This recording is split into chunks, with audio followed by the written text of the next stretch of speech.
All right. Happy Wednesday, everyone. Good afternoon. Um, Thank you for joining us today to Fine Motor. It's more than handwriting. Just a quick caveat before we jump in. My daughter is homesick today. So we have closed and locked herself into our little office over here. But in case you hear little hands on a door, she might be trying to interrupt us at some point. So just a heads up for that. Also just want to throw out there that we love this being interactive. So if you have any questions, we'll kind of be keeping an eye on the chat box. You can put them out to the group or just message us individually, or feel free to unmute yourself and ask a question. We kind of love this to be as interactive as you guys have, or if you guys have questions, feel free to jump in. So we will be keeping an eye on everything, but we're going to jump right in because it usually takes us just about the full hour and a half. All right. So my name is Joanna Pashlik-Shimmick. I went to the University of Illinois at Chicago. I have my master's in occupational therapy. I've been working predominantly in outpatient pediatrics. I see some kiddos in early intervention. I've done worked at a therapeutic school. I've done a variety of just Con Ed courses over the year, like some sensory integration specialized courses, breathing courses, zones of regulation, other emotional regulation courses, different things like that. I currently work at Chicago Pediatric Therapy and Wellness Center with Kirsten, where we are co-lead OTs there. Working predominantly with the preschool 2-year-old age through 5, 6, but I do have some older kids and have worked with teenagers in the past. So kind of babies through teens are who I have worked with. And now I'm going to pass you along off to Kirsten so she can introduce herself. Hi, everybody. My name is Kirsten Amundsen. I am an occupational therapist as well. I went to St. Louis University to get my bachelor's and my master's. I have practiced in private clinical settings where I am currently at. I've worked in therapeutic day schools. I have run different groups, and I am accredited through Illinois Early Intervention. Similar to Joanna, I've done various different trainings, interoception, executive functioning. I've done handing without tears, lots of different things throughout the years of my practice. Very similar to Joanna, 0 to 18, but I would say primary is between 2 and 7 with various diagnoses such as ADHD, anxiety, depression, autism, different genetic conditions, executive functioning challenges, and emotional regulation difficulties. As Joanna mentioned, we are co-leads at Chicago Pediatric Therapy and Wellness Center, where I'm doing clinic and EI work. Okay, so now that you learned a little bit more about us, we want to learn a little bit more about you. So if you can take a minute or two just to put in your profession, what ages you typically work with, what setting are you in, and maybe a couple fine motor challenges you typically see in the classroom, so we can kind of keep an eye on that and hopefully get all of those questions or things addressed during our presentation today. So go ahead and take a minute or two to introduce yourselves to one another.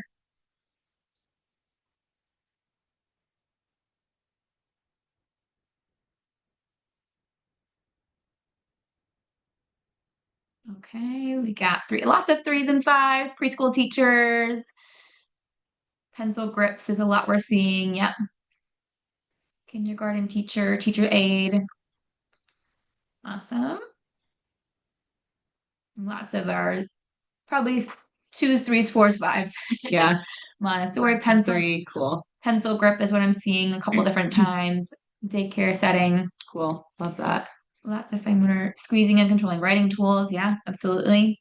So we are going to, you can continue to introduce yourselves to one another in the chat box. We'll kind of keep an eye on it, but we're going to jump in really quick to let you guys know what we'll be working on today and what your objectives are. So we're going to be going through typical development ages 2 to 5, which is what most of you are working with. We're going to go over gross motor, grasp, visual, and fine motor milestones, and we'll explain why we're going through gross motor in just a moment here. We're going to go over postural control and positioning and what good versus poor positioning might look like and some different interventions. So if you're seeing these challenges in the classroom, some things you can do. Bilateral coordination, facilitation, and intervention. We'll talk a little bit about sensory processing, specifically pressure modulation. So like someone mentioned kind of grasping and being able to hold on to something or giving it enough pressure. We're going to talk about that. We're going to do some visual perception and how activities to incorporate visual skills. We're going to go over kind of classroom interventions and then classroom-wide activities to make sure we're getting every child the development that they need. Oops, sorry, everybody. I hit that twice. We're going back. Jumped ahead really quick on accident. Sorry.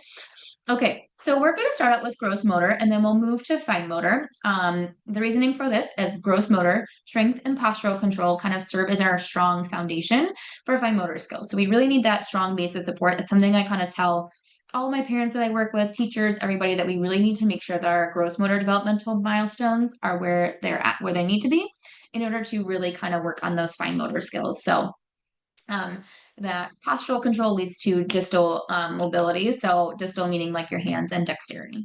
So really quick, we'll go through these. At 2 years old, we want to walk and run fairly well, walk up and downstairs, jumping with 2 feet off the ground, and can kick a ball with either foot. At 3, we're advancing to kind of balancing on one foot, jumping forward 10 inches or more, riding a tricycle, or catching a large ball. At 4 years old, they can start playing hopscotch, really hopping on that one foot, run, jump, and climb well. They're beginning to skip. And then at 5 years old, we're skipping with alternating feet, jumping rope, and riding a bicycle with or without training wheels. So that's how we kind of advance some of those skills there. So we're going to talk about postural control, what that is. So postural control is the ability to maintain an upright balance, position, and stability when moving against gravity and in and out of midline. Midline kind of being that center of your body, imagining like a line going up and down your body, splitting your body left and right. That's kind of what we call, when we talk about midline, that's what we mean there.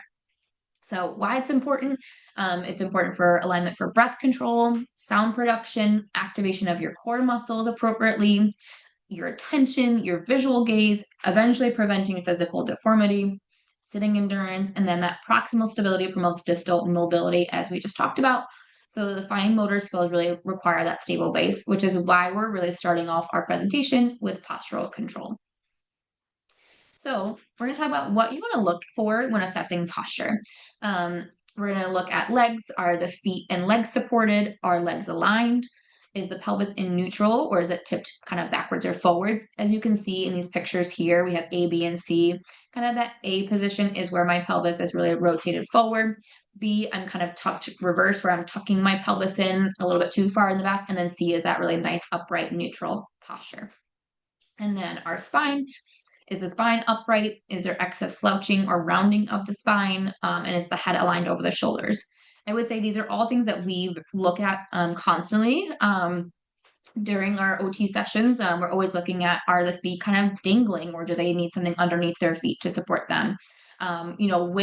You'll see a lot of kids having that like slouching or rounding where they're kind of like hunched over their table. And then oftentimes the pelvis is kind of following that position also. So lots of things to kind of look for when we're looking at posture. So some intervention for postural control. So things that might challenge your posture or postural control. Things like swinging, sliding. A lot of these kids that have difficulty with postural control, you put them down a slide and they just lose it in their back on their backs, right? So really having to engage those core muscles, doing animal walks like bear crawls, crab walks, those types of things can be really great to also challenge those muscles. Doing yoga poses, wheelbarrow walks, or the Superman pose, which you can kind of see here on the right. Core strengthening activities all really assist with improved postural control. So by age 5, which some of you are working with, that Superman pose, you should be able to hold it for about 30 seconds, which I know a lot of kids that can't even get into that position, let alone hold it for that period of time. So lots of these core strengthening activities are great to do in the classroom to really strengthen up all the muscles in our body. Okay. So some of our ideal positioning, we're wanting to look for a 90-90-90 positioning in our chair. That's kind of the ideal. So we want to see that kind of pelvis in that nice 90 position. We want to see knees and then feet with our ankles at a 90-degree angle there as well. So in this picture on the left, that's kind of what an ideal position would be. Now, if my feet weren't hitting the floor, I would maybe want to put something underneath it to make sure that I was able to get in that position. We want to see both hands on the table where one is stabilizing and one is manipulating. Often we'll see kids that one hand is kind of like dangling off on the side, or maybe the table is too high or too low and they're not able to kind of keep their hands up on the table. The other thing with early childhood, which most of you, like you said, are working in that setting, is they should be moving throughout the day and playing in a variety of positions. So it's always a red flag for us too if we see kids that are kind of stuck in one position, aren't moving throughout the day.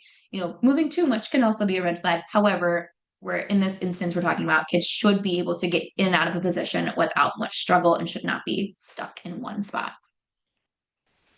So here's some poor positioning pictures. So I'm going to have you guys open up your chat box for us. We're going to make this a little bit more interactive.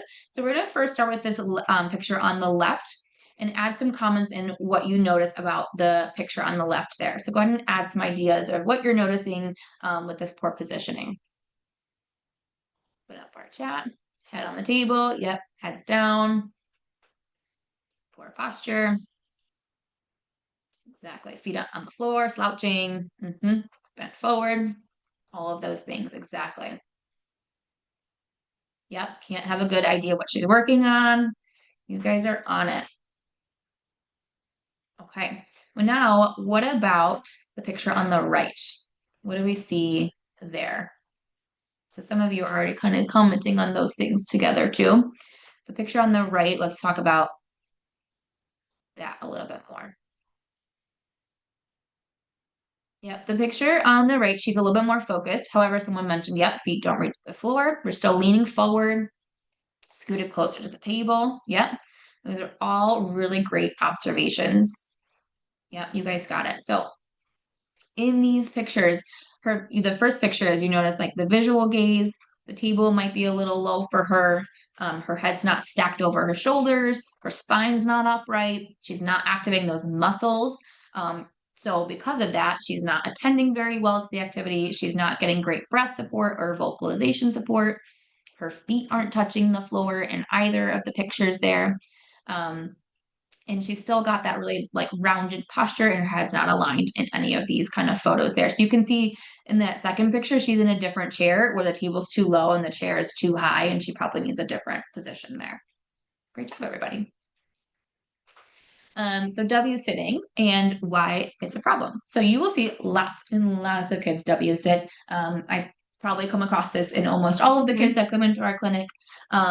So W sitting is kind of looking down at the child. You can see in this picture, the legs are kind of outstretched to the side, knees are bent, and hips are rotated inwards, making that W, which you can see in that picture here.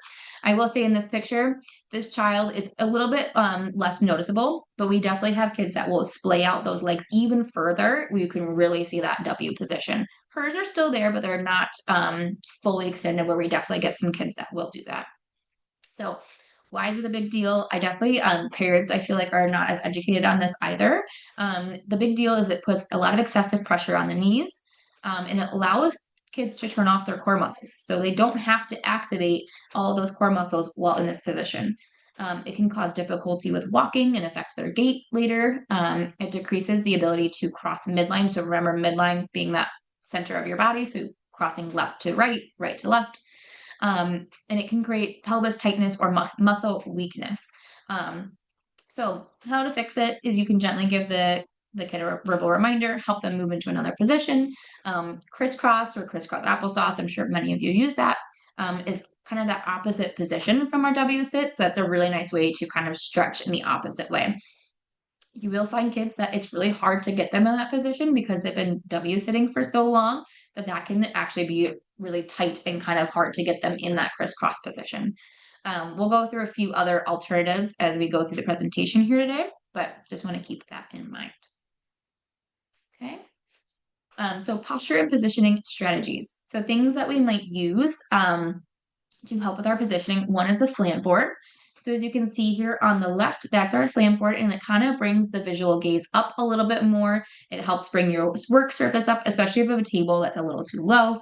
If you have a kid that is really bent over or has really poor posture, that's going to help them sit more upright. Obviously, changing the desk height to something higher or lower. Using a stool under the chair for the feet to rest on. The reason we do this and why this is important is it gives the kids proprioceptive input. We'll kind of talk a little bit more as we talk about sensory systems, what that means, but it essentially is if a kid has no idea where their body is in space because they're not grounded, they don't have their feet planted, it's going to be really difficult to sustain focus and attention if their feet are kind of floating in midair. So that's why that's really important. It's going to activate the right muscles. It's going to help your posture. And after that, then turn on your core muscles, and then you're able to access your fine motor. So, it seems like a lot of things to kind of get one little thing working, but it all is really important. A cube chair can be a really great way to give kids a sense of, again, where their body is in space. It gives them some boundaries. It gives them a little bit more support. Great for those kids that are maybe falling out of their seat all the time. We definitely see those also. Hmm. So that can be really nice to give kids a boundary. Use of seat cushions. So as you can see in the picture on the right, you can see there's a little seat cushion behind me to help me kind of have a nice upright posture. Especially if the kiddo is a little bit smaller and you need to give them a little something to kind of rest against because they're constantly kind of coming out of their seat, sliding out. I also have my feet on a box. I elevated my work surface to make sure that my body was in a really nice position for typing. So I wasn't leaning over and my visual gaze could be where it needed to be. My head stacked over my spine. Everything's in a 90-degree position. So this picture on the right is really the ideal. So some different positioning things that you can do, especially if you see those like W sits or alternatives that you can give kids. Long sits, as you see on the left, just legs in front. Quadruped, which is, hands and knees. We kind of call that like our dog position. Half or tall kneel. So you can adapt with like one leg forward or make it more of like a lunge position as you see in that photo. A great way to play, or you can do it on two knees, which is great to activate glutes and core and all of the muscles there. A few more. We have crisscross. We have prone, which is laying on your belly, and side sit. So side sit sometimes is a great way to start moving away from W sits. It's similar. You can see one is kind of still outstretched like a W, but you have one still tucked in. The one thing that I will mention with this is if you work on side sitting, you want to make sure that kids are doing both sides and not doing one versus the other. Most people do have a preference on side, but we want to make sure that we are switching so that one side doesn't get too tight and the other side gets a little bit weaker. So we're going to show you a little example of what you can, for example, what you could do while you're playing a game. So here is just a little video where we're playing a Connect Four game. Joanna's on her belly, kind of in prone. I'm in quadruped. So easy enough to adapt just a simple game with a different position. Okay.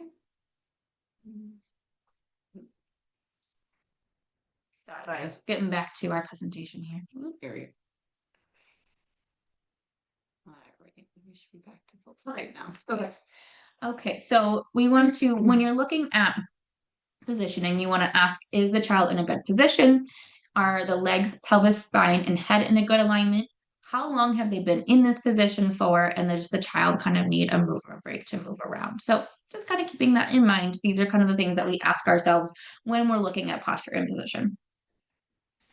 Okay, so really quick, we're going to now, since we talked about posture position, poor positioning, we're going to look at these two kind of cases here because these are things we see all the time. And we want to know, how do we fix this? So I want you guys to open up your chat box again. We're going to start with case A, which is going to be the one on the left there. And let's talk about what we can do, what some other strategies we can do to help fix this person's posture.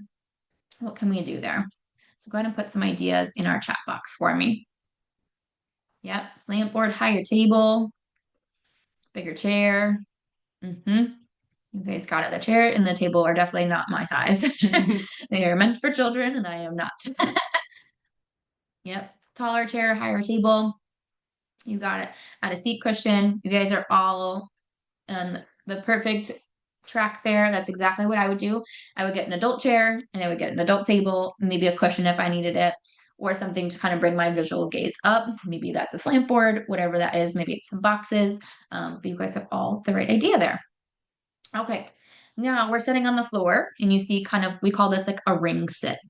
Okay, so this position on the right here is what we kind of call like a ring sit, where the legs are kind of outsplayed. We have a little bit of that forward kind of lean, a little bit of that hunching over.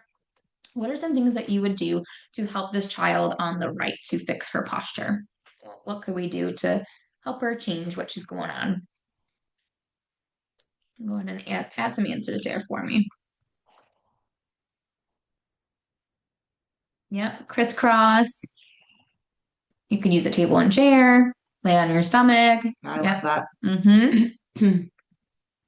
Yeah, I love the idea. I feel like it's not common that people want to allow children to lay on their bellies to play, but it's such a developmentally appropriate position for them to Hmm. play in and like And access and do that, a lot of that strengthening. So I love that you get multiple hmm people threw that out there. I love and it's hard. that. If you think about it, like laying on It your is hard. belly for an extended period of time and playing and reaching your arms up to do something, can be really difficult. And it's great for strengthening our postural muscles. So that's excellent. You guys have all great ideas. What I would probably do, as you mentioned, is maybe give her like a little tap to kind of get her to sit up a little bit straighter. And maybe would even give her like a bench or a surface to raise up her visual gaze. So maybe put something in front of her to help her look upright. Again, cueing crisscross, having her play on her belly, all the things that you guys mentioned. Or again, if that was still really challenging, getting a cube chair or something so she could still be near the floor, be near her friends, but maybe she needs a little bit more support. So again, think about how you can incorporate this into your classroom. Think about like circle time, story time, doing a writing or coloring activity on the floor. Think about how you could modify with some of those positions or strategies we just talked about for your kind of daily routine. So maybe at circle time, everyone's on their belly. Maybe you do some different tryouts in different positions, something like that to kind of change up and work on that postural control. Okay, so now we are going to kind of move away from more of that gross motor development and jump more into grasping and the other things of kind of the reasons we are here. But we just wanted to lay that strong foundation of needing that strong postural control, core muscles, gross motor development, leading to more of the spine motor control. So from 1 to 2 years old, it is normal for a child to use a palmar supinated grasp or what we call like a fisted grasp. So the writing tool is held by their fisted hand with their thumb up, and the movement is coming from the shoulder. So again, we kind of develop proximal to distal. So that movement starts from the shoulder and eventually moves its way down the arm, giving our fingers and our wrists more of that control.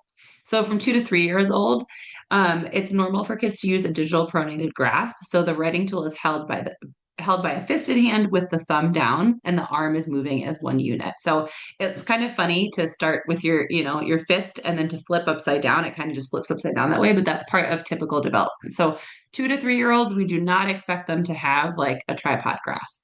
So from 3 to 4 or 3.5 to 4 years old is when they start to develop more of that static tripod grasp. So the writing tool is held by the thumb, index, and middle finger with the ring and pinky finger slightly tucked, and the arm is moving as one unit. So we started out with the movement coming from the shoulder, and now it's more from the arm. So from 4 to 6 years old is when they really develop that dynamic tripod grasp that some adults, I won't say all adults, some adults use because we all have different grasps and that's okay. So the writing tool is held with the thumb, index, and middle finger with the ring and pinky finger flexed to form an arch.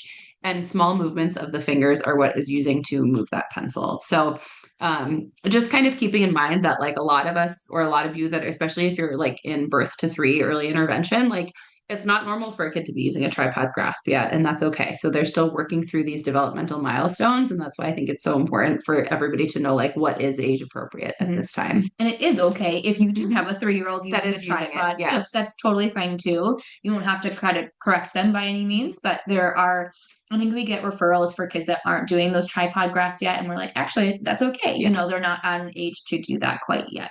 And just keeping in mind too that I feel like a lot of since some of you are in like sped classes too, some of our like lower tone kiddos who have like Down syndrome or other genetic conditions, or some of our ASD kids, like a lot of our kiddos that have low tone, like kind of this can be harder for them. I think it takes them Mhm. longer to develop control. And so they, generally speaking, in my clinical experience, move a little bit slower through these milestones, and that's okay.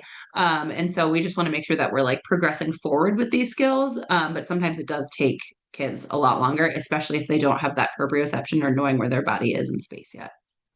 All right, so we're going to look at some pictures on our next slide. So this picture on the left, that's your palmar supinate grasp or a fisted grasp from 2 to 3 year olds. That's when it kind of flips upside down and they hold the pencil like that, but the movement is coming from your arm.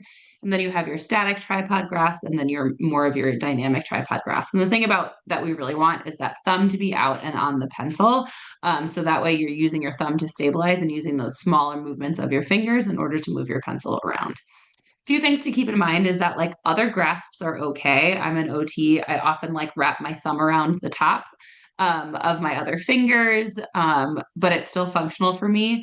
If a kid is complaining of like pain or they're fatiguing very quickly and it is age appropriate for them to have like a static tripod grasp or a dynamic tripod grasp, something to keep in mind. They could just be a little bit weak and need a little bit more time. But if they're complaining of fatigue and they're like tiring easily, something to keep in mind that maybe we do need to strengthen them. Um, but other grasps are okay, and that's okay. So this is just kind of like typical development, but there's such a range here. And so just keep that in mind. Kids kind of present to us with all kinds of funky grasps, but if I have like an older kid, like a 10-year-old come to me and they have like a funky grasp pattern with maybe more fingers on there, um, and the parent's concern is handwriting. If it's functional for that child and they have enough control, I'm probably not going to go back and like try to force that. We might trial some different adaptations and things like that, maybe some pencil grips, but if it's working for them, we might like fine tune what they're doing instead of like totally changing because it's kind of hard to reestablish those boundaries. But Mm-hmm.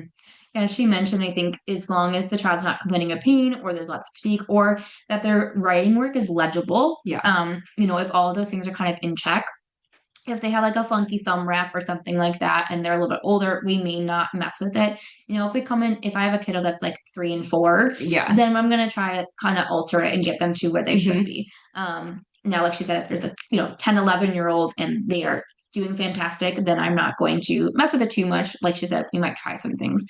Someone mentioned that they have a 5-year-old that's kind of stuck in that Palmer supinate. We get Yeah, that all the time. yeah, And most of the time it's because that's easier, right? That whole fisted grasp typically feels a little bit easier or they need that input. So we might try some different things to kind of help them move on through a grasping pattern. It might be that they need strengthening. It might need that they need a little bit more of that proprioception that we've talked about, and we'll talk about a little bit more as we go through. So it just kind of depends child to child what they're kind of seeking or needing with that. yep. And we'll go into this a little bit more later, kind of what our intervention and strategies will be. So visual and fine motor developmental milestones. So from 2 to 3 years old, they should imitate horizontal and vertical lines. They should be able to remove screws on a lid, turn one page in a book at a time, build an 8 block tower, and string 4 large beads. From 3 to 4 years old, they should be able to build a 10 block tower, copy a circle, snip across the paper with scissors, use their non dominant hand to stabilize objects. And that's using 2 hands together, what we refer to as bilateral coordination, which we will touch on a little bit later. They should be able to zip and unzip their backpack. From 4 to 5 years old, they should be able to write their name, copy simple shapes, cut and glue with good pressure modulation, and demonstrate hand preference or dominance. So at this point, we really should be seeing more of that strong handedness if you haven't yet by 4 to 5 years old, because we really want them to start to develop that fine motor control in one of their hands. All right, so these are kind of our guiding principles that we just want you guys to keep in mind. So, if you walk out of here and don't remember anything, these are kind of some of our pearls that we want to send you home with. So, hand development. Children's hands are still developing. I was at one point trying to find like pictures, like their bones are still fusing together. Children's hands are physically still developing. Their muscles and joints are still like figuring out how to work together. And so to have like crazy high expectations that a 3-year-old should be able to write all of their letters is just kind of unrealistic. They're physically not ready to do those tasks yet. Between ages 2 and 4, the interest and development is wide in like coloring and writing and drawing, and that's okay. I have some 2-year-olds that are really interested in like letters and numbers and coloring and drawing, and some 4-year-olds that are really just not there yet, but we're working on it.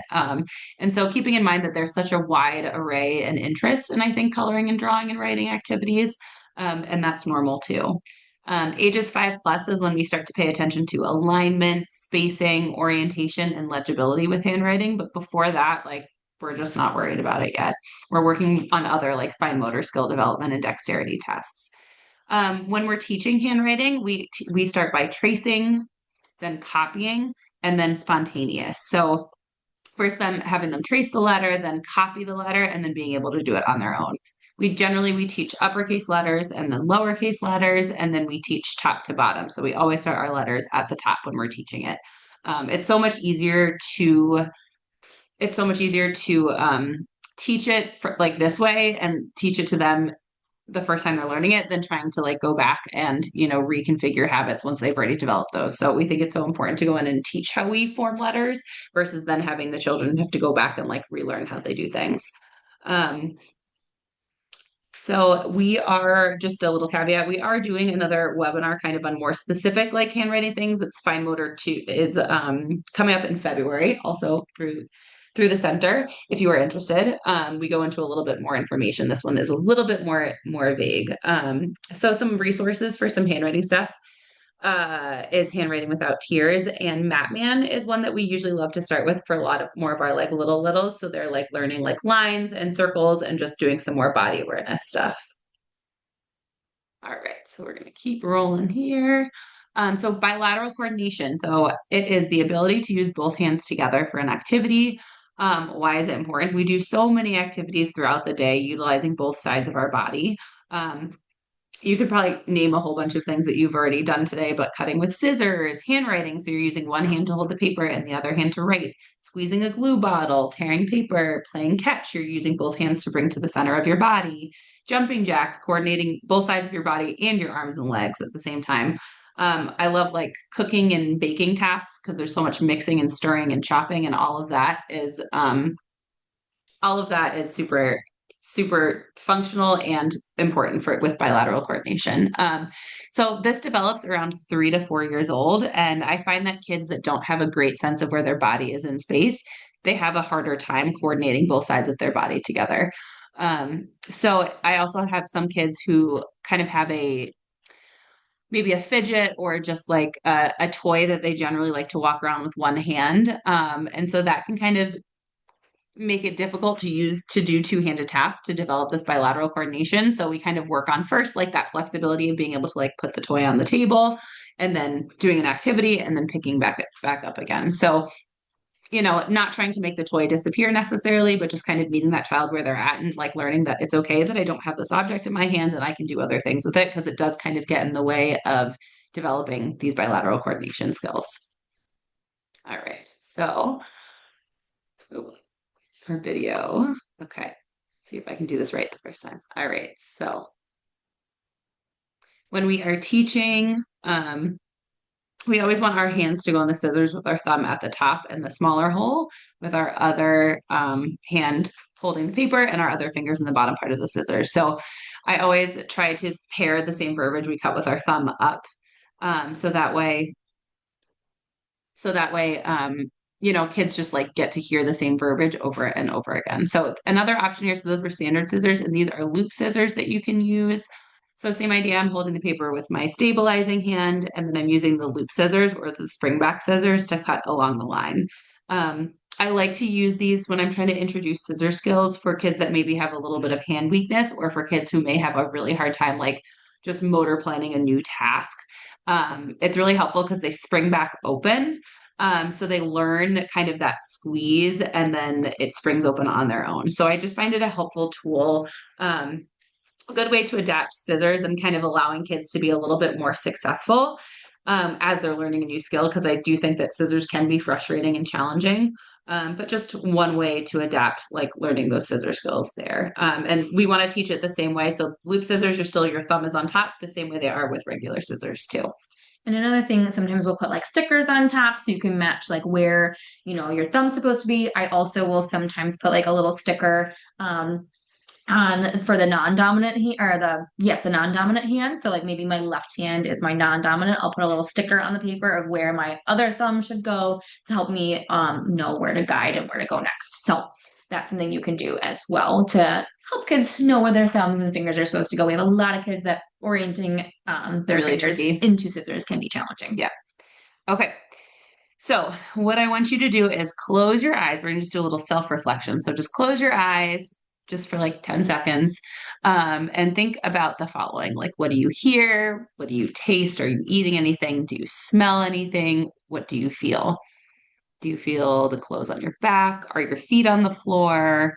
Do you feel the chair against your back? Like, are you sitting in a, upright posture or are you slouching at all? My posture has definitely deteriorated since starting this presentation. Are you hungry or tired or hot? Are you sitting or standing? What's your head doing? Is it sitting like right in the middle of your body, or is it tilting to one side over the other? So just kind of do a little body scan and just see where your body's at. All right. So we just kind of wanted to start with that just to kind of check into our bodies because we're going to jump into sensory systems. And I think it's just really helpful to kind of tune back into like what your own body is doing as we're going through this. So I think most of us learned in school back in the day that we have five sensory systems, but it actually turns out that there's eight sensory systems. So we kind of are going to leave the first five you more or less know about, and we'll kind of focus in a little bit more on the latter three. But our sense of vision, smell, taste, auditory or smell. Our tactile system is our sense of touch, and there's two different kinds of our touch systems. So we have deep pressure and light touch. So for deep pressure, I like to think of like a deep pressure massage. So really that firm, deep pressure on your body. Um, could also be through like pillow pressure or like squishes, so giving somebody like a good hard squeeze on their hands. Generally, deep pressure is more calming for people. And the other part is our light touch. So, light touch are like tickles or messy play activities. Um, sensory bins, things like that. So light touch is generally more alerting. But I have had kids whose sensory systems vary and like light touch is more calming for them or they're seeking more of that light touch. So there's definitely some differences, but generally speaking, deep pressure is more calming and light touch is more alerting. Our next sensory system is our proprioceptive system or our sense of body awareness. So I know we've already thrown this word around a few times before, so now we'll kind of talk about it a little bit more. But our proprioceptive system or our body awareness is activated in our muscles and our joints. So when you're moving your body around, when you're like using your muscles to push or to pull, you are activating your proprioceptive system. And so this is why we kind of emphasize a lot of like heavy work activities because that is activating your proprioceptive system. So pushing, pulling, resistive activities, animal walks, climbing, things like that. So those are all things that are going to impact our proprioceptive system. So if you have poor awareness or poor body awareness, it's going to make it really hard to like hold that pencil in your hand, right? You might be a kid that gets stuck with that palmar supinated or fisted grasp, right? If you just can't feel that pencil on your fingertips, you might revert back to that fisted grasp. So that way you can feel the pencil while you're writing. Um, so our vestibular system works really closely with our proprioceptive system just because they're both kind of about movement. So our vestibular system is our balance or head position. So it is part of our inner ear processes this. And again, it works closely with our proprioceptive system. So, imagine you are climbing up a ladder, you're using your arms and your legs to pull yourself up there. So you're activating your body awareness or proprioceptive system. And then as you're climbing, you're having to like look up at the next ladder rung. So now you're moving your head position. So that's activating your vestibular system. So those two systems are always, I mean, all of our systems are working together, but those two are very closely tied just because of that head and body movement through space. Once you get to the top of the ladder, you're going to sit down at the top, right? So being able to sit down, go from standing to sitting without losing your balance. And then as you're going down that slide, you're going to need your postural system to activate. So that way you can also keep your head upright or keeping your head position and your head isn't lolling backwards or falling forwards or side to side. So you got to keep your body upright and process that movement with your vestibular system to keep your body upright as you're going down the slide. So And those of you that get car sick, your vestibular system yep. and your vision system, those are the ones to blame. Yeah. That would be me. I get I get motion sick sometimes. So if any of our systems are affected, it can impact so many other things. Our last system here is interoception, which is kind of like our body's internal cues. So hunger, thirst, needing to use the bathroom, having a bowel movement, pain, heat, things like that. So those are all of our like internal body cues. And I kind of often find that like kids that maybe have some difficulty with proprioceptive often also kind of can confuse some of their interoceptive cues as well. It's not all the time, but when one system is out of whack, it can impact all the other systems. So um, just kind of keeping in mind that like all of this is happening, as we're trying to complete a fine motor task, as we're writing, as we're in class. And so a lot of our kids can have a hard time, they might just be seeking more of that vestibular movement. And so then they might just be up out of their chairs all the time. So like we're going to think like what can we do to provide that kid with more vestibular input so that they're able to sit and maintain a position at the table so that they can work on those fine motor skills. So all of this works together. So that's why we wanted to highlight it here. All right. So pressure modulation is one that we kind of get a referral to a lot for from kids for school in school that are school aged. So pressure modulation, it is when a child uses the appropriate amount of force to complete motor skills. A child may use too much force or too little force. You might see this as writing too lightly or pushing so hard that they break a writing utensil or markers are bleeding through the paper. Can also look like too much force in gross motor games, such as crashing, bumping, pushing peers too hard.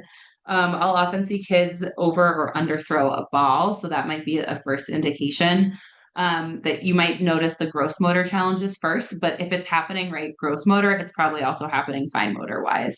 Um, I often have kids that um, I feel like by like 5 is when teachers have flagged this for me in the past. Um, so yeah, this can be a challenge for some of our kids, but there are some strategies that we can use to work through it. I find that kids that have maybe some of those challenges with like that body awareness, pressure modulation can be kind of tricky for them. So what I like to do is incorporate heavy work activities in the classroom. Again, that's waking up that proprioceptive system. So animal walks, you can push a wall, do wall or seat push-ups, have them hold the door open for other students. They can carry heavy books or a heavy backpack, something like that. So just incorporating all those heavy work activities in the classroom. So we're really activating their proprioceptive system. Motor planning activities can be really helpful. So, like a Simon Says game or playing Twister, singing like a body part song. So there's so many of them on YouTube, but like raising like spinning around and then let's tap your toes and tap your head, different things like that. You can play like an arrow jumping game where there's different arrows on the floor and you have to jump in the direction that the arrow is pointing. Um, some more kind of like fine motory kind of games that are helpful with modulation activities, pressure modulation are Jenga. So like pushing, pushing too hard or too soft so that the whole tower doesn't fall over. Don't break the ice and topple are some of my favorites. And sometimes I'll use those too. Like don't break the ice, I feel like is a popular one for this like younger age range. And so we'll practice like tapping, let's tap it lightly, let's tap it hard, let's tap it soft, and things like that. So they're practicing while they're playing the games too, and we're providing those verbal cues and teaching that language. So kind of incorporating all of those like verbal cueing, things like that into those games can be helpful. Lots of practice. I will also um, it can be helpful too for an older student to use like a mechanical pencil or something like that so that they can learn to kind of decrease that pressure modulation because otherwise the pencil will break. So it takes a lot of practice, but kids can learn how to do it. And these are some things that you might be able to do in the classroom. Another fun one too is if you have any musical instruments or if you're brave enough Yep. to, is you can do like hard and soft with that and you get a nice like kind of feedback auditorily, which is nice too. So that could be like a different way to practice that as well. Okay. So some different interventions we're going to jump into finally. So a wiggle cushion or a yoga ball, these are both really great for kids who are wiggling on their seats and who you think have good core control or postural control. Um, the yoga ball, she's in a really good position in here. Her body, again, we want the kids to be in that 99 beat position if possible. So you kind of have to find the right size yoga ball, but it's nice because she could wiggle back and forth. She can gently bounce on it, something like that. So that can be a really good option. The wiggle cushion is this round one on the right that just sits on a chair. And so that's nice because it can go from one seat to another. There's like a smoother side, and then on the other side of this, there's a bit more of a bumpy side. If it's working, you should see that the kiddos are able to focus better. And if it's not working, like a kid could fall off, they might be more distracted, they might have a hard time focusing, things like that. But these are nice ways to just provide some adaptations for kiddos to like stay at their desk if they're kind of that wiggly kind of kid. So again, we've kind of talked about our cube chair, but there's a tray that can go on it. So I love this one for kids that are a little bit weaker or lower tone. So it helps for our little guys. They can get in that nice 90-90 position, and then you can put that tray on top. So they're in a really nice supported position. It also creates a bit of like a physical boundary for them. So for our kids that might need a little bit more feedback, like this has this nice like firm surface around them. And our picture on the right, we have TheraBand around a chair so kiddos can kick them with their legs. I've had some kids that just like to rest their feet on it, or they'll put their feet in between and kick both forwards and backwards. So just providing some more like movement opportunities. I find that a lot of my kids with like ADHD or just are big movers and wigglers and seeking some more of that sensory input, like really enjoy that option as well. TheraBand does come in like generally like a big roll. And so there are like yellow is generally like the softest and red is kind of that next level up. So there are different like resistance levels that you, if you were to purchase something like this for the classroom, but it's a good option to have. I probably would not recommend the yellow for most of the kids because I feel like it'll break easily, but usually this red one goes pretty good. Oops, sorry, I'm terrible at going ahead these days. The other thing too with the cube chair, we have like put in a wiggle cushion in the cube chair. Yes. If you're not necessarily putting the lap tray over it, so that you can still get some boundaries, you can still have them access more of that postural control, but still give them a little bit of movement. So sometimes you can layer some of these tools and seating Hmm. alternatives, which is nice. Um, there are several others out there too. These are just a few that we use more commonly, and I think are a little bit easier to use in a classroom setting. But there are lots of other things. There's wobble cushions that we have. There's little like egg chairs you can sit in. There's lots of different things, but I think these are the ones that we use probably the most frequently and probably the most utilized in a classroom setting. And I think too that still promote that good posture because I have definitely seen chairs too that are maybe good for like a sensory movement perspective, but not as great as from a postural perspective. So kind of merging those two areas together. So our next is a weighted blanket. So these two kiddos on the left were doing like a little music class, and so they were sitting with the weighted blanket on their lap. So it just provides a little bit of that deep pressure, which can be nice. So it can be a weighted blanket, or there's also weighted lap pads, which is just like a little bit smaller. Caveat here is that you don't want it to be more than 10% of a kid's body weight. So probably for this population, between 3 and 5 pounds, I would think. I've had kids that want a lot heavier, and that's okay. But I always, always, always talk about anything weighted that I'm putting on a child's body or going to trial on somebody, like checking in with the family and making sure they're okay with trialing something like that. Um, we definitely just recommend touching base so that we know. And mostly this is just like the 10% of the body weight is just for safety so that the kid can get it off of them if needed. We'll do weighted blankets for our kiddos that are like seeking deep pressure by pushing their body into things, kiddos that are just kind of like up and moving a lot. We also often use these in a common corner or to take like a break space or something like that. Also recommend, if possible, if you have OTs wherever you are working, to consult with the OT. And again, we always want you to let the parents know that it's something you're trialing. Okay, so classroom setup tips. So we recommend when possible, like just kind of keeping things is visually not understimulating, but like visually not too overstimulating. So this can look like using a lot of natural lights if you can, or getting like light coverings to put over like a really bright light in a classroom. There are like blue covers that you can get that just you place over the top of a light. We have recently in our clinic replaced a lot of our lights. So a lot of them now have dimmers on them, which is really great. And so we're able to kind of dim it throughout the course of the day. So it's not too overstimulating for some of our kids. Um, you can allow a student to wear a hat to block a harsh light or sunglasses. I have definitely had some kids that like stepping outside in the sun is just so jarring for them. And so they always have their own a stockpile of sunglasses and hats and things like that they can wear. On the picture on the left, these are noise canceling headphones. So our kids who are auditorily sensitive, whether it's like loud sounds or certain sounds or of music or like a hand dryer in a bathroom or a blow dryer or something like that, these can be a really, really, really helpful tool for our kids. I generally recommend putting them on during like those more overstimulating louder, or like, a time or like a music class or something like that that you would expect it to be louder. And then taking it off when that time has passed, because we don't want kids to leave them on all of the time because it will dim the sound, and we don't want that to be make them like more sensitive to it over time. So they're a great tool. I just think we don't want them on kids all day. And I've definitely seen some kids like they put them on and then they just like forget about them and don't necessarily think to like take them off on their own. So that's kind of like our job as the adult to help them with that. Music can be a great tool. Classical music or like a light jazz music or music with a bass beat can be very grounding for our kids. So I feel like that's one that we go to a lot, at least in our individual sessions, is if a kid is having a hard time, we kind of like offering different kinds of music and things like that. So I think that could be really can be a helpful, powerful tool. Another one that we do is kids jams on YouTube. Kristen's going to type it in for us right now. So kids jams kind of it.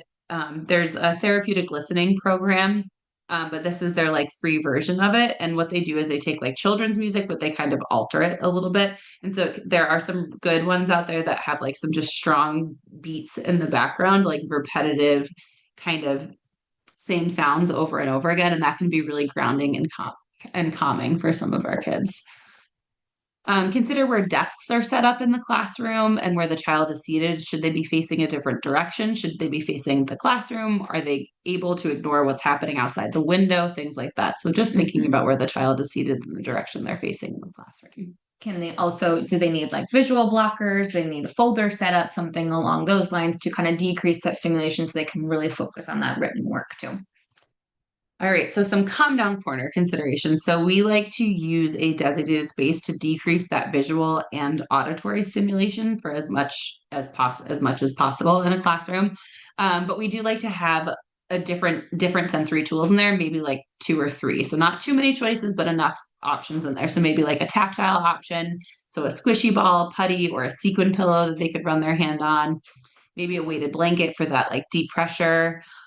Visual, maybe a sand timer or a sensory bottle in the classroom, and just keeping it in mind like where it's going to be located in the classroom. All right, so we are going to jump into just some visual perception, just because vision is more than acuity. So visual perception includes, so when we send kids to get their eyes checked, they do like a screening and they're basically just making sure that they can see well, right? Do they need glasses? Do they not need glasses? That kind of a thing. But there's a lot more visually that's going on that I wouldn't necessarily expect you guys to like do in-depth intervention with in the classroom, but we just want to make you aware that there are so many other skills. So ocular motor skills are being able to use your eyes together. Can you move your eyes up, down, side to side in a diagonal motion? Um, Visual closure is like doing like a puzzle or parts of a whole. So being able to pick out to find those pieces that are going to mix together, match together to complete that whole picture. Figure ground is being able to pick out something from the background. So you could play like an I Spy game or something like that. Visual memory is super important for those like early literacy, letter identification things. So being able to remember, bring a picture in your mind like of what a letter or something looks like. And visual discrimination is being able to tell the difference between objects. All right, so we're going to see if our videos will work. Yep, here we go. So this is just kind of like one test that you can do. So I'm going to follow this with my eyes. I'm following up, down, and side to side. And I'm able to keep my head still while I'm doing this, right? So my whole body isn't twisting and turning around, just my eyes are moving. And basically, we would just be looking to see, am I able to move my eyes in all of those different directions without moving my whole body and with my eyes working together. All right.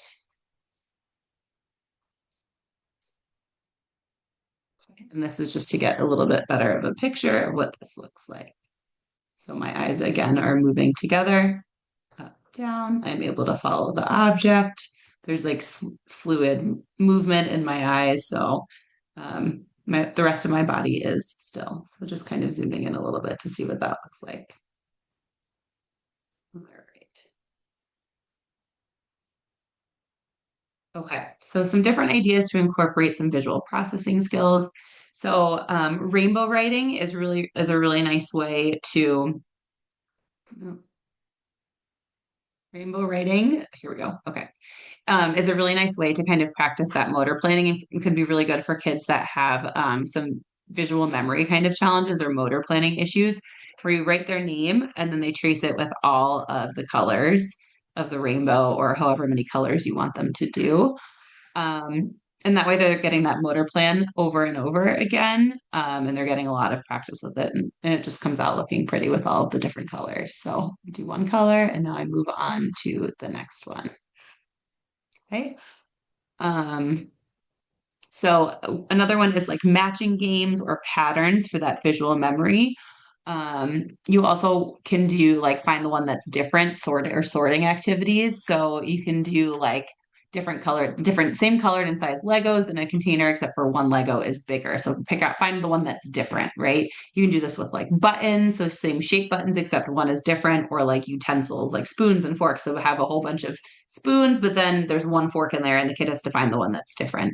So that kind of thing, or different sorting activities. Puzzles are also really great. I love having kids do puzzles again on their belly on the floor to kind of activate all of those and challenge that postural system. Um, you can do like a figure ground activity where you sort laundry or to play I Spy in the classroom or when on walks. You can also have kids like sort colored pom poms by color. These little squares, these colorful squares that are on the ground, you can have kids practice jumping to the various colors, like on the left. So you spread them out, jump to red, jump to blue, jump to yellow, jump to green. So you're doing like motor activities that specifically involve vision.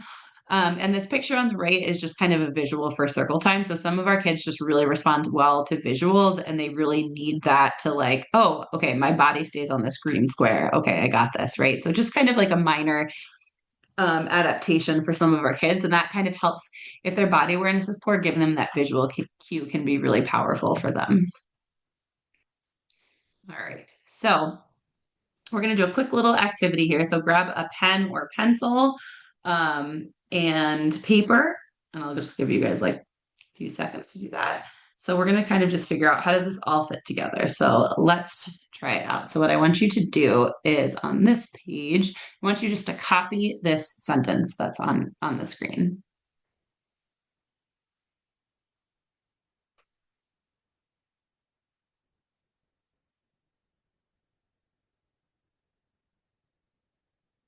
All right. So hopefully that was enough time. We forgot to forewarn you that we would need pencil and paper, but hopefully that was enough time. So fine motor is more than handwriting. So were you able to see the sentence? Where was your gaze while you were copying from the screen? Did you have to like move your body to like look up at the paper maybe on your computer or your phone or wherever you're doing this and then like find a different surface, right, to be able to write this on? How did the pencil feel in your hand? Did you feel the whole pencil while you were writing? Was it cold? Was it hard? What did you feel while you were writing? Did a sound or anything else in the environment distract you while you were doing this? Did you like look up and then look back down to it, or were you able to ignore that sound in the background or something visually maybe that went past you? How did you hold the pencil? What position was your body in? Were you, in a good 90-90 position? Were you crunched up in your chair? Just like what was your body doing in that moment? How many sensory systems do you think you used while writing, right? So we've got our tactile system, your hand, right? Knowing where that pencil is, being able to grasp that pencil in your hand, your proprioceptive system, visual system, right? Like there's so many pieces here that fine motor and copying a sentence is more than just copying a sentence. Were you on the floor while you were doing this, or were you at a table? If you don't have good awareness of your arm or hand, would this challenge have been like, or would this have been a lot harder for you? Like if you were trying to write with a glove on, something like that, right? Like that would have been a lot harder. If you had a hard time focusing on the screen and then looking down at the paper and lost your place, right? Like that visual component can be really challenging for some of our kids. Would it have been harder if you were in like a busier, noisier, environment, or did that make it easier for you? Some people really thrive in those like busy environments. So just kind of putting together how all of our sensory systems are all working together just to copy a sentence. Okay, so now we're going to jump into some classroom intervention ideas and some different things you can do for more of those individual students that maybe are struggling a little bit more, need a little bit more of those adaptations. Um, so first thing you can do, this can be like classroom wide or specific to one student using Q-tips. We love using Q-tips for painting, coloring, that type of thing. I typically will break them in half to really promote those fine motor skills. So when you break something so small, like broken crayons is our next suggestion, a kiddo physically cannot get their whole hand around the Q-tip or broken crayon. So that's a really great way to promote those fine motor skills. And if they can still get their whole hand around it, then I break it even more. So as OTs, we love broken crayons. Don't throw away your broken crayons. We will take them if you don't want them. Take them. And then like cut up those Q-tips. So that's a great way to kind of work on the fine motor. Painting is great for that. You can use triangle crayons. It's another great way to kind of work on that pinch grasp. You can do tweezer activities and tongs. That's great for that pressure modulation, great for strengthening and kind of working towards being able to sustain a grasp on a pencil. We have a lot of tweezers and tongs that have finger indentations, so you can have your thumb, your pointer, and your middle finger kind of on the right placement. So that's great for eventually transitioning to a pencil as well.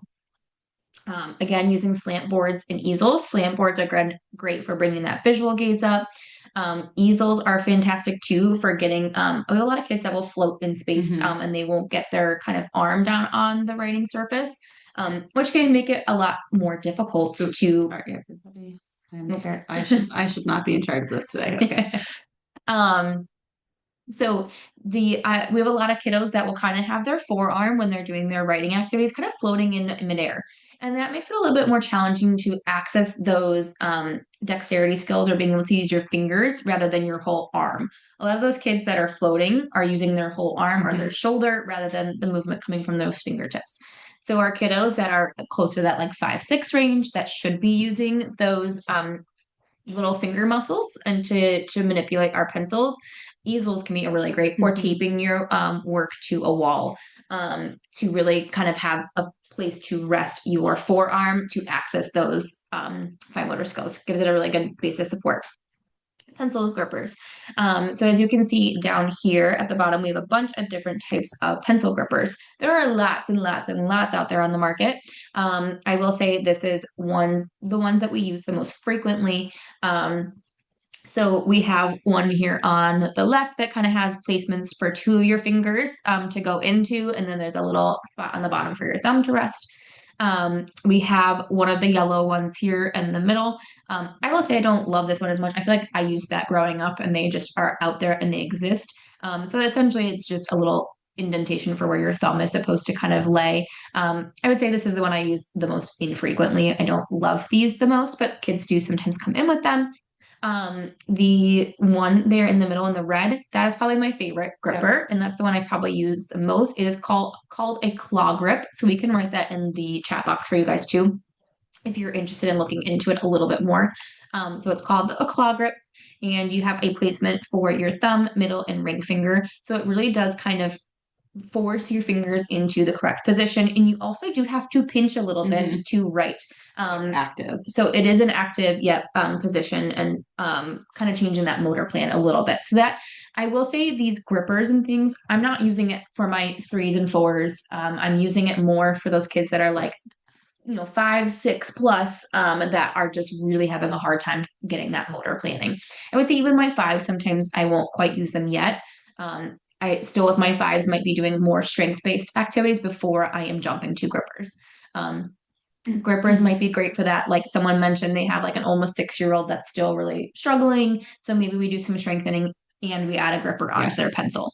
Then the last picture we have here on the right, that purple one is called a twist and write. So you can see where your thumb goes, your middle, and the middle finger on the side there. So that's a really great tool. Also, I know some kids really like it because it's sparkly and I've gotten some kids into it because it's sparkly and a fun color. So, yep. I know Joanna uses this one more than I do. I feel like sometimes kiddos can get a little confused on when their fingers go with this one. So, but it isn't another alternative as well that we do have and we will use at times. Some more things you can do, like water droppers. So kind of having to pinch and use the fine motor skills for that. Hand strengthening to continue building up the strength for those kids that are 5, 6 that are still having difficulty with grasping. Doing putty. So putty is, a thicker Play-Doh. You can do Play-Doh also, but putty is that little bit more resistive than Play-Doh. You can get sets of those on Amazon as well with different levels of strength. So there's, easy, there's medium, there's firm, there's extra firm, there's lots of different types. We love to like hide little beads in there, different things so kids have to pull and stretch and pick things out with their fingers. Excuse me. You can also do clothespins. That's great. I like to do that for like scissor skills or kind of that bilateral piece, having to stabilize and put them on. Great for strengthening our fingers. Weight bearing activities like bear walking for transitions can really help develop the arches and things in our hands and strengthen as well. Finger plays, yep, someone mentioned that's great also. And then we also will use kind of some verbals like using your pinchers, using your crab fingers, whatever kind of little thing works for them. We'll kind of use some of those cues as well. There's also like fun little songs out there that you can use on how to kind of grip and grasp your pencil if you wanted to incorporate those in the classroom. Some pre-writing activities. So again, these are for our younger kiddos that are like maybe just starting to get to letters, maybe they're not quite there yet. Some things that you might want to do prior to getting to writing. You can put toothpicks in Play-Doh or into food containers. Again, really great for those grasping skills, that pincer grasp. So that's the little tiny finger muscles at the ends there. You can trace their names with stickers, or maybe it's like doing pre-writing strokes. So maybe it's just like lines down, lines across, diagonals, or you can start doing their name. It's also great to have to work on pulling the sticker off and then placing on. So you get a couple different skills there in one. Um, Practice letters, pre-writing strokes, or shapes in shaving cream. I love doing things with tactile components to them because it gets some sensory input, especially for those kids that are seeking sensory input. And it also helps motor plan a little bit more by doing it in a few different ways. You can place pieces of spaghetti or pipe cleaners through your strainer. That's great for visual skills as well as fine motor, as well as bilateral. You can roll out Play-Doh. You can create letters with them. Um, I feel like Play-Doh skills are actually something that once in a while I'll do, and I have some kids that really struggle with Play-Doh skills, like rolling balls or rolling them into snakes, making them into letters. So again, great for fine motor, great for bilateral and visual or working memory. Can we figure out how to, if you're making a letter K, for example, on the side here, can they roll out 3 long snakes to make the K or recognize what that looks like? So it can be really great for those visual working memory skills as well. You can complete mazes on a computer or with a pen and paper. Really great for like dexterity and visual skills. Control, being able to stay in a boundary. You can kind of grade it by sometimes I'll put like glue on the outside of a maze so they have to stay in the boundary, and then eventually we kind of remove them. Um, Ripping and crumpling paper, great for our youngers, and they love doing it too. Yeah. They're like, you get to rip and crumple paper. So ripping, being able to pinch on the top, rip it down, great for bilateral. Crumpling, great for kind of that in-hand manipulation as well. So developing all of those skills. On this next slide here, we have a few examples of those Play-Doh and putty activities that we mentioned. So this first one here, you can see we're kind of pinching off pieces, again, holding with 2 hands, getting that, fine motor with the pinch there. And then you can see we're kind of rolling with 1 hand. So again, really great for those fine motor dexterity skills. You could also do that with 2 hands. You could do it with one. You can kind of grade it depending on where kiddo's at. And then we kind of put them all back as well. So great for those fine motor skills. And then this next video we have here this is the Theraputty. So as we mentioned, it's a thicker kind of like Play-Doh consistency where you can pull and stretch. Great for strengthening, great for bilateral. And in this one, as I mentioned, we have little pieces that she has to kind of find and pick out. Again, developing those fine motor skills further and strengthening even more.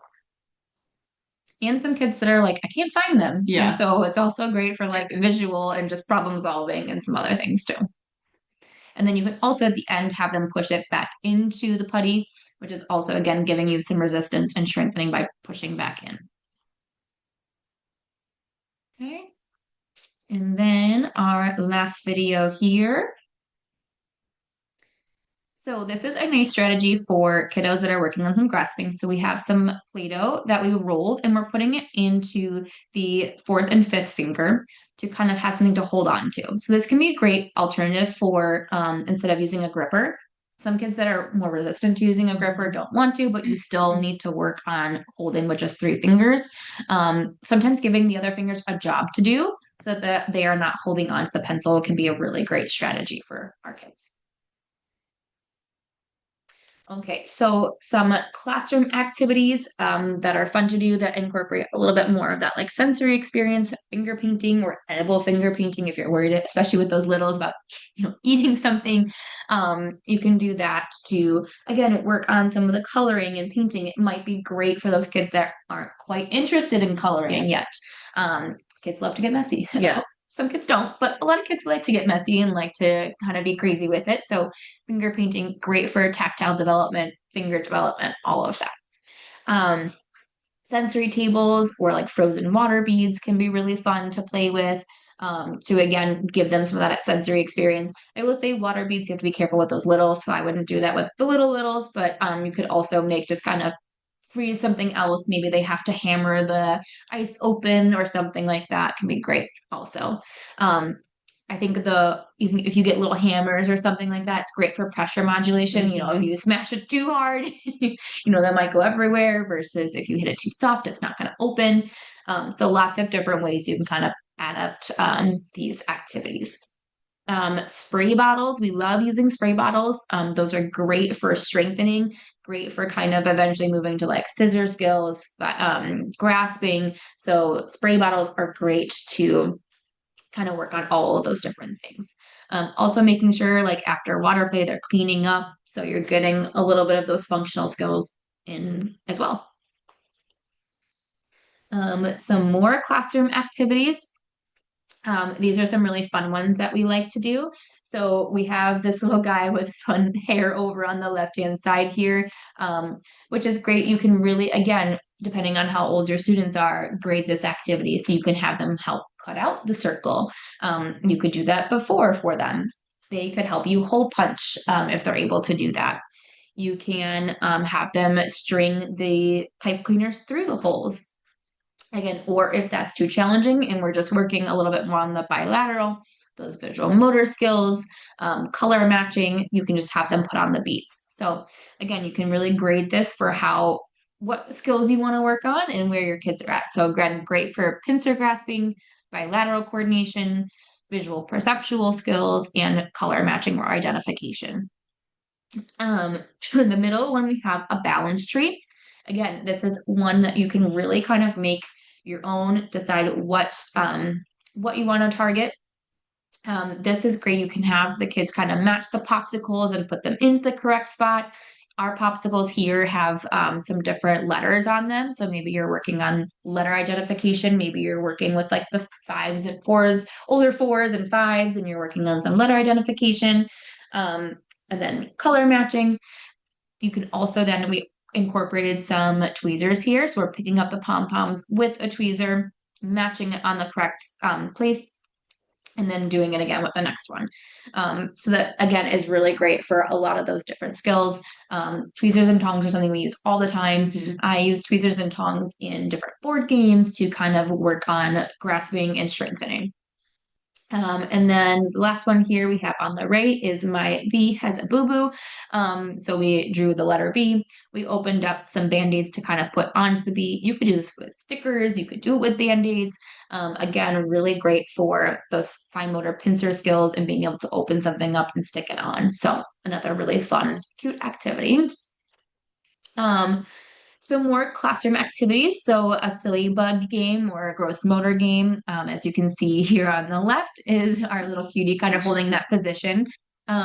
Great for core strengthening, just a really fun game. We can see how long we can hold that position for, and a great awareness and just a fun game to play. We also have a sensory bag recipe here. So you can go ahead and we'll play that for you. So you can see I'm drawing different letters here. You can do shapes, you can do lines, whatever you want to do, whatever you're trying to target in the classroom. And all you need for that is flour, water, and food coloring. That's it. Make sure you tape it shut. Tape it shut and then have fun practicing. It's a great way to incorporate some tactile components to it. It's great for kiddos that maybe don't want to get messy quite yet. Maybe they have some aversions to getting messy, but it's a safer way to start engaging with some of those textures. So that's a really fun one as well. Some more classroom activities, things like animal walks. So as you can see here in these pictures, we have crab walking, we have bear walking. Those are all really great ways to incorporate that heavy work, that movement that kiddos might need, increasing that proprioception before they sit down, all really good ways to build all of those skills. Typically, when I do classroom activities, these are great also for like transitions. So maybe you're going across the room, maybe you're going up and down the hallway, and they can pick an animal to walk like as they're going. So great to do before you sit for fine motor activities. We always encourage movement before we go and try to sit and do an activity. I also will say when I'm doing an activity like this, like a lot of movement, I'm getting that proprioceptive input. I typically like to do a little bit of a calm down activity before I have the kiddos then go sit at the table. So maybe we do some regroup, calming, breathing before we try to sit and do our fine motor, whatever that activity is. Okay. And then we have a sensory bottle recipe for you guys. So this can be a great fine motor activity. This is something that you maybe can add into your calm corners or calm spaces. So all you have to do for this is kind of fill an empty water bottle with water, add your food coloring, and the rest is added with baby oil, and then making sure to leave a little room for extras, whether that's like glitter, beads, whatever you want it to be. And then making sure you always secure it closed with super glue so that you are not having a mess in your classroom. Um, and you can, again, can have the kiddos do this with you. Great kind of like science experiment and a really fun fine motor activity for them. So again, opening and closing the lids can be something. Measuring things out, making sure they're not squeezing too much food coloring all in at once. Pouring, measuring, all of that can be really great to do in the classroom as well. Okay. So some of our red flags. So again, this is kind of like one of the things we wanted to leave you with as we kind of went through this presentation. Some things to kind of think about a little bit more as we're leaving here today. So our red flags, if a kid is using a fisted grasp by still like 3 and 4 or older than that, or unable to maintain a grasp on a writing utensil at all. Like we have some kids that you hand them a writing utensil and they are just like dropping it on the ground. Flop it on the floppy hands. Yep. Or they just really can't maintain any sort of grasping pattern. Those are definitely more of those red flags for needing potential services or intervention in general. They're really unable to visually attend to any tabletop activity. So whether that's like puzzles, coloring, any of that, it just seems really, really challenging, hard for them. That is one of our kind of red flags too. They have a really difficult time sitting upright in a good position, 90, 90, 90. And this is, not the kiddo that's, maybe the kiddo is running around, but they're still able to get into a position. So that movement might be aside, but if they get into a chair, they're having a really hard time maintaining it. I have a few kiddos I can think of specifically that are constantly falling out of their chairs. They're kind of at the edge of their seat. They always have a really hard time kind of maintaining posture, especially for a longer period of time. Those are things that are red flags for us as well. Because kids that are more hesitant to climb or swing, this might be due to strength. It might be due to vestibular concerns. They don't want their feet off the ground. They don't know where their body is in space, which might, a kiddo that like is afraid to go up or down the stairs. I was just going to add, or they're climbing the stairs or going down the stairs like on their bottom at like 3 years old, 4 years old, something like that. Could be a big red flag for some vestibular stuff going on or body awareness stuff going on. Mhm. Those are all things to kind of look at.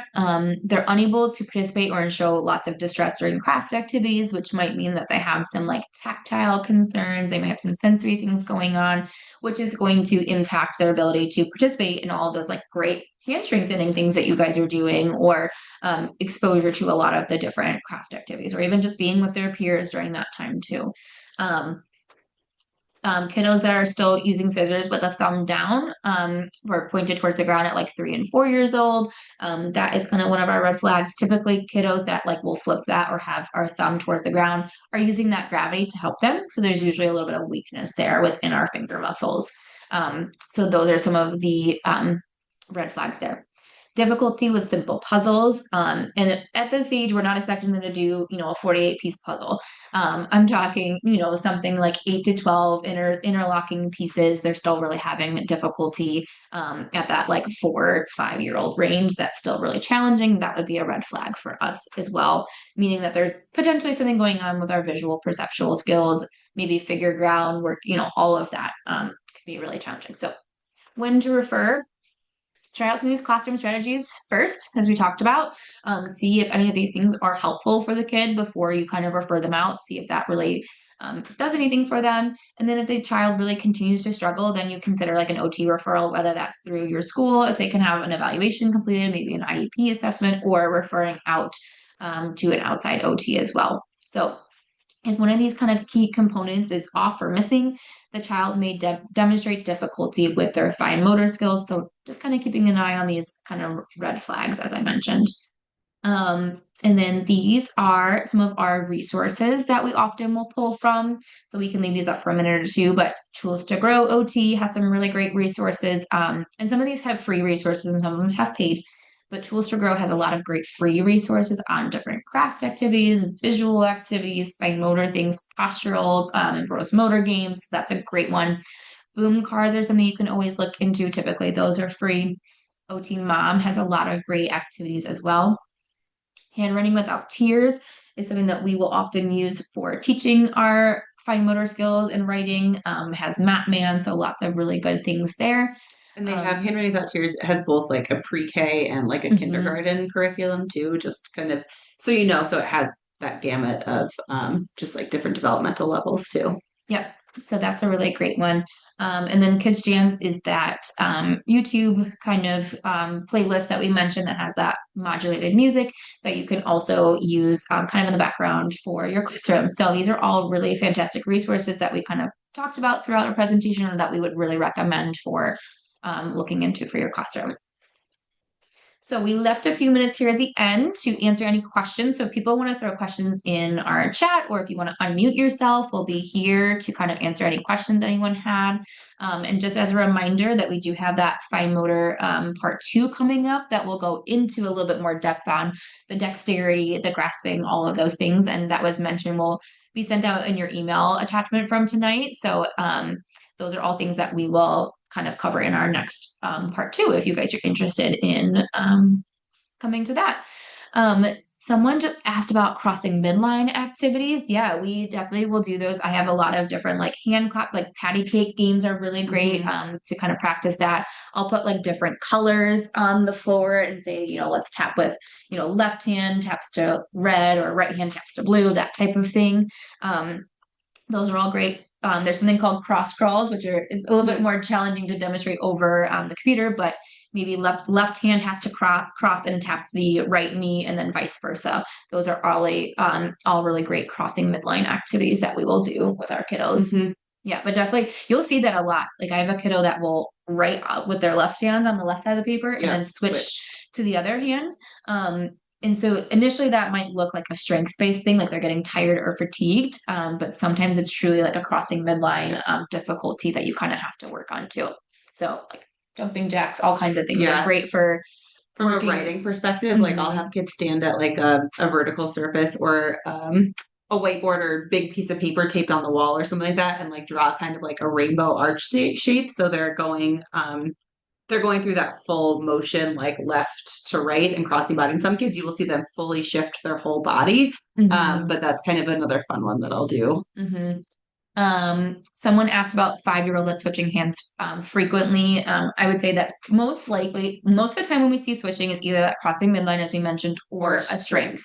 Yeah. So they really need to work on more of that endurance piece. They need to work more on strengthening. So whether you do lots of like putty and Play-Doh, tweezer, tong, those types of things. And then when they're doing handwriting, really trying to encourage like continuing with whatever their dominant hand is. And if they just need a break here and there, take a break, kind of shake it out, and then go back to continuing with your dominant hand again rather than switching. Yep. So especially for those like 5s and 6, we really want to encourage that strength, endurance piece. Suggestions for a very rigid kid. I'm curious. Can you give us more details? Do you mean rigid in terms of like they won't do something, or do you mean physically like their body is rigid? Yeah.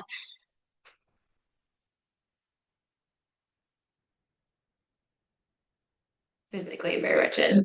Yeah, those are more challenging. I will say sometimes I'll use, I know we didn't talk about it super in depth in this presentation. Vibration can be really helpful. Can be really helpful for kids that are. There's like little handheld like vibrating massagers that you can use. That might help kids that are really rigid. Yeah, or I sometimes will use weights too. Like I'll use weighted utensils, which we didn't, again, that's something we go through in our second presentation a little bit more, but weighted utensils can be really helpful with that also. So whether you put it on directly on the pencil itself or writing utensil, or you use like a wrist weight, again, with wrist weights or anything like that, we always check in with the family before doing that. But that can be helpful with like physically kind of breaking up that rigidity. Yeah. Okay. If anyone has